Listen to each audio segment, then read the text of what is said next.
ராகுல் காந்தி மிரட்டிய சில மணி நேரங்களிலேயே ஆர்எஸ்எஸ் அடிபணிந்து போயிருக்கிறது, மிரண்டு போயிருக்கிறது. எதிர்க்கட்சி தலைவராக ராகுல் காந்தி இருக்கும்போதே ஆர்எஸ்எஸ் இப்படி பதறுகிறது என்றால் அவர் பிரதமரானால் இந்தியாவில் ஆர்எஸ்எஸ்னுடைய நிலை என்னவாக இருக்க முடியும்? செய்தியை பார்க்கலாமா என்ன அப்படின்னு. அதாவது 2 தினங்களுக்கு முன்பு உங்களுக்கெல்லாம் நல்லா தெரியும், பாராளுமன்றத்தினுடைய 2 அவைகளிலும் முஸ்லீம் மக்களுடைய அவர்களுடைய மதத்தினுடைய அடிப்படையிலான வக்கப் சொத்துக்கள் முழுவதையுமே ஆட்டையை போடுவதற்கு ஆர்எஸ்எஸ் பாஜக ஒரு சட்ட திருத்த மசோதாவை கொண்டு வந்தது இல்லையா? 2 அவைகளிலும் கொண்டு வரப்பட்டது. இப்போ குடியரசுத் தலைவர்கிட்ட கொண்டு போயிருக்கிறாங்க. அது எப்போ வேணாலும் சட்டமாகலாம்.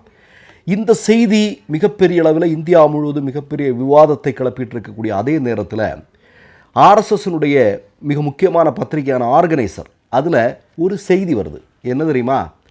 இப்போ முஸ்லீம்களுடைய நிலத்தை ஆட்டையை போட்டது ஓகே, அடுத்ததாக கிறிஸ்தவர்களுடைய நிலங்களை ஆட்டையை போடணும். அதாவது கிறிஸ்தவ தேவாலயங்கள், கிறிஸ்தவ மிஷனரிகள் இருக்கக்கூடிய இடங்கள், இதற்கான இது எந்தெந்த நிலம் எவ்வளவு இருக்குது என்ன அப்படிங்கிற கணக்குகளை முழுமையாக எடுக்கப்பட வேண்டும் என்கிற ஆர்எஸ்எஸ்னுடைய ஒரு மிக முக்கியமான தலையங்கம் ஆர்கனைசர் பத்திரிகையில் வருது.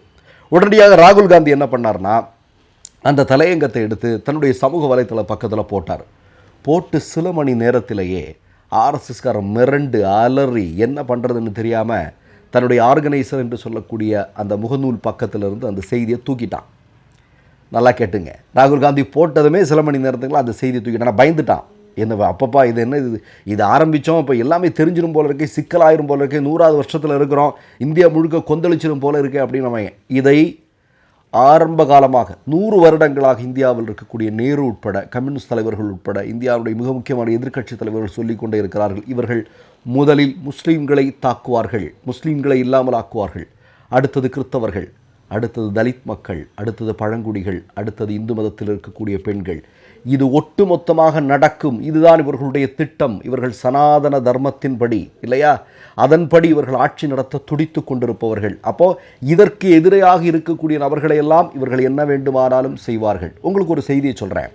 அதாவது நம்முடைய பிரதமர் மோடி இல்லையா, அவர் அயோத்தியில் ராமர் கோயில் திறப்பு விழாவிற்கு செல்கிறார்.